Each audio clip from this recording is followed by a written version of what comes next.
Welcome back. తెలంగాణలో విద్యా వివాదం ప్రభుత్వ స్కూళ్లపైన సీఎం హాట్ కామెంట్స్ పైన చర్చిస్తున్నాం. మనకు అందుబాటులోకి వచ్చారు చెన్నై గారు, పిఆర్టీయూ నాయకులు. చెన్నై గారు నమస్కారం అండి. నమస్కారం సార్, చక్రి గారు నమస్కారం. చెన్నై గారు, ముఖ్యమంత్రి ఒక్కో విద్యార్థి పైన 1,08,000 రూపాయలు ఖర్చు చేస్తున్నామని ఒకవైపు చెప్తున్నారు. ఇంత ఖర్చు చేసినా కూడా 6వ తరగతి పిల్లాడు 3వ తరగతి పుస్తకం చదవలేకపోతున్నాడని సీఎం వ్యాఖ్యలపైన మీరేం చెప్తారు చెన్నై గారు? సార్ ఈ డిబేట్లో పాల్గొన్న అందరికీ కూడా నమస్కారాలు తెలియజేస్తూ, ఇది ఈరోజే జరుగుతున్నటువంటి అంశం కాదు సార్. మొట్టమొదటిగా పాఠశాల ఈ ఒక్కొక్క విద్యార్థికి 1,00,000 రూపాయల పైన ఖర్చు పెడుతున్నారు అనేది కొంత వాస్తవమే. కానీ ఖర్చు పెట్టడమే కాకుండా ప్రభుత్వం ఆలోచన చేయాలి. ప్రభుత్వ పాఠశాలలో విద్యార్థుల సంఖ్య ఎలా పెరగాలి అనే దానిపైన కూడా ప్రభుత్వం ఆలోచించాలి. కేవలం మనం పైసలు పెడుతున్నాము, మరి పిల్లలు రావట్లేదు అంటే, పిల్లలు రావట్లేదు అన్నదానికి మీరు కొంత సమాజం నుంచి సేకరణ చేయాలి. మొట్టమొదలు ఏంటిదంటే సార్, ఫస్ట్ ప్రైవేటు పాఠశాలలని ప్రోత్సహించేదే ప్రభుత్వ అధినేతలు, ముఖ్యంగా రాజకీయ నాయకులు. ఎందుకంటే ఆ పాఠశాలల్లో ఎక్కడైనా వార్షికోత్సవాలు జరిగినా, చిన్న కార్యక్రమాలు జరిగినా, మన రాజకీయ నాయకులు, ఎమ్మెల్యేలు అనుకోండి, అక్కడ ఉన్నటువంటి లోకల్ నాయకులు అనుకోండి, వాళ్ళు ఆ పాఠశాలకు వెళ్ళి ఆ పాఠశాల పనితీరుని, మరి వాళ్ళ మేనేజ్మెంట్ని మెచ్చుకొని రావడం జరుగుతుంది. ఇది ఒక డిసడ్వాంటేజ్, ఇది నెంబర్ 1.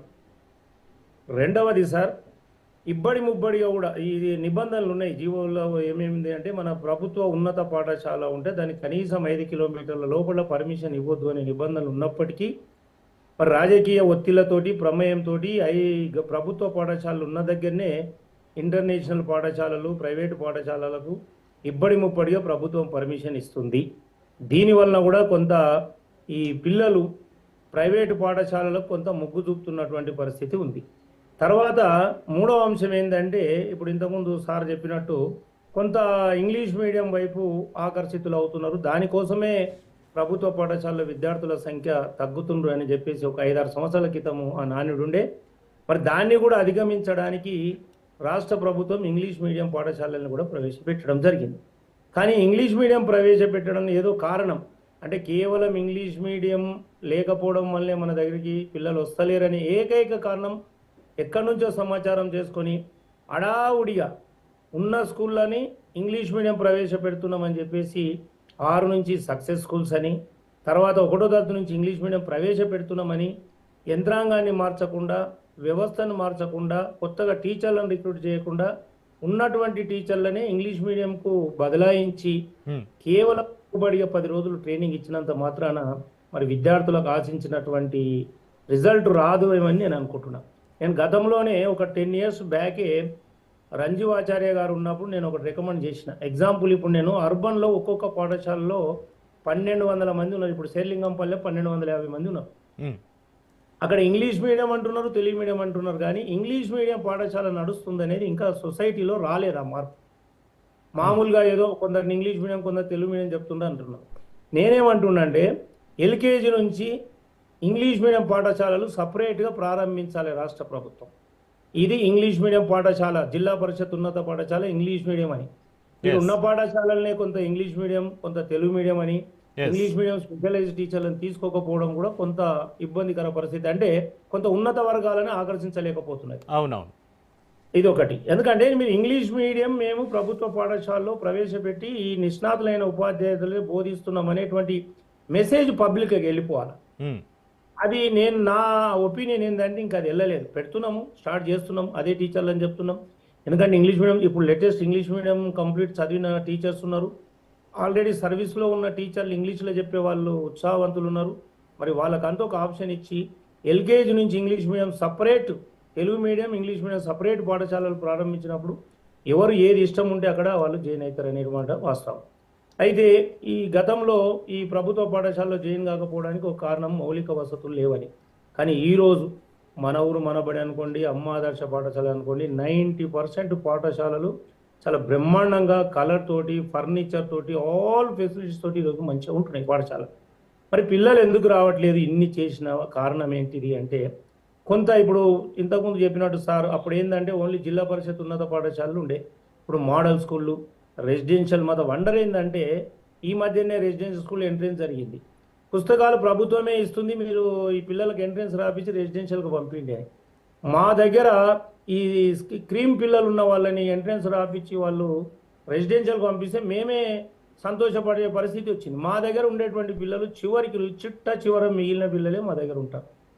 పేరెంట్స్ అవేర్నెస్ లేకపోవడము, తర్వాత ఆల్రెడీ కొంత క్లెవర్ ఉన్న రెసిడెన్షియల్, కేజీబీవి, తర్వాత model school, number of schools create అయినాయి. అది మన ప్రభుత్వంలోనే. దాంట్లో రిజల్ట్ ఓరియంటెడ్ కొంత నిష్ణాతులైన టీచర్లను తీసుకొని రిజల్ట్ ఓరియంటెడ్గా పనిచేస్తున్నారు. దానికి కొంత ఆకర్షితులు అవుతున్నారు. ఇంకొక విషయం నేనేం చెప్తున్నా అంటే, నేను మొదటి నుంచి చాలా సందర్భాల్లో అన్నాను, ఈరోజు ప్రభుత్వ పథకాలు విలేజ్లలో మీరు ప్రవేశపెట్టారు. ఎక్కడ కూడా పిల్లలు ప్రభుత్వ పాఠశాలలో చేరాలని కేవలం ఉపాధ్యాయులు మాత్రమే బడిబాట అనే పేరు మీద ప్రచారం చేసి తిరుగుతున్నారు తప్ప, కానీ అక్కడ ప్రజాప్రతినిధులు కానీ, లోకల్లో ఉన్న వార్డు మెంబర్లు కానీ, సర్పంచులు కానీ, ఎంపీటీసీలు, జడ్పీటీసీలు, ఒక చిన్న నాయకుడు కూడా ప్రభుత్వ పాఠశాలలో చేర్పించమని ఎవ్వరు కూడా చెప్పట్లేదు. మరి ప్రభుత్వ పాఠశాల అన్నప్పుడు ముఖ్యమంత్రి గారి నుంచి, మంత్రి గారి నుంచి, మరి కింద ఉన్నటువంటి గ్రామ పరిపాలన వాళ్ళు కూడా మరి ప్రభుత్వ పాఠశాలలో చేరడానికి ప్రోత్సహించాలి.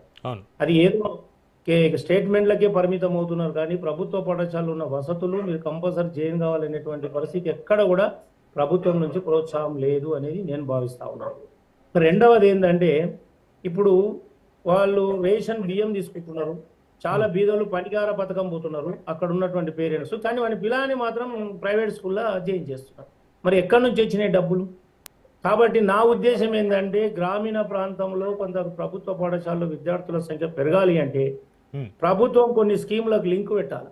6 కిలోల బియ్యం ఇస్తుంటే ఆ గవర్నమెంట్ స్కూల్లో అడ్మిషన్ నెంబర్ తీసుకొని రావాలని పెడితే బాగుంటుందని నేను అభిప్రాయపడుతున్నాను. రైతు భరోసా ఇస్తున్నావు, కానీ వాడు ఆ పైసలు తీసుకుపోయి ప్రైవేట్ పాఠశాలలో కడుతున్నావు. మరి ఇవి ప్రభుత్వం ఎందుకు నిబంధనలు వాళ్ళకు పెడతలేదు అనే విషయం కూడా కేవలం మేమే పాంప్లెట్స్, మా సొంత తెలివి, తర్వాత అందరినీ కలిసి మేమే ప్రచారం చేస్తున్నాం. కానీ ఈ ప్రచారంలో మా విద్యాధికారులు కాదు, ప్రభుత్వం కూడా, ఎమ్మెల్యేలు కానీ, ఈ ప్రజాప్రతినిధులు కానీ మాకు కూడా తోడ్పాటు ఉంటే పెంచుకోవాల్సినటువంటి అవసరం ఉంటుంది. Separate English medium English medium స్కూల్సే ప్రారంభించి, ఇప్పుడు 1200 మంది స్ట్రెంత్ ఉంది, ఒక ఇంగ్లీష్ మీడియం ఒక 500 ఉంటుంది, దానికి సపరేట్ స్కూల్ ఆడనే ఒకటి వింగ్ తయారు చేసి ప్రభుత్వ పాఠశాల ఇంగ్లీష్ మీడియం బోధించబడుతుంది అనేటువంటి విషయాన్ని అక్కడ తీసుకురావాలి. ఇవన్నీ కూడా ప్రభుత్వ పరంగా ప్రోత్సహిస్తే తప్పకుండా మన దగ్గర పెరుగుతుంది. ఇంకొకటి అండి, నేను చాలా సిటీలో పనిచేసి ఈ మధ్యన గ్రామీణ ప్రాంతం కూడా పనిచేస్తున్నా. ఏమవుతుంది అంటే, ఇప్పుడు నేను ఒక పాఠశాలలో పనిచేస్తున్నా, ఆ పాఠశాలలకు ఆ ఊళ్ళో ఉన్నటువంటి ఏమంటారు మోతెబరి అంటారు చూడు, పెద్ద లీడర్, ఆయన పిల్లలు ప్రైవేట్ పాఠశాలలో చదువుతున్నారు. అయితే వాళ్ళ ఇంట్లో పనిచేసే పిల్లలు మా ప్రభుత్వ పాఠశాలలో చదువుతున్నారు.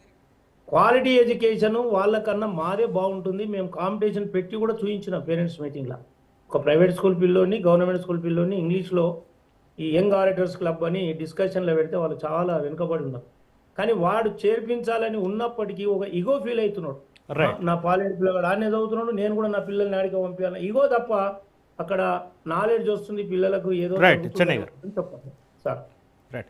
సత్య గారు, మీరు చెప్పండి, ఒక ప్రైవేటు స్కూల్ ప్రారంభోత్సవంలో ముఖ్యమంత్రి ప్రభుత్వ పాఠశాలను తక్కువ చేసి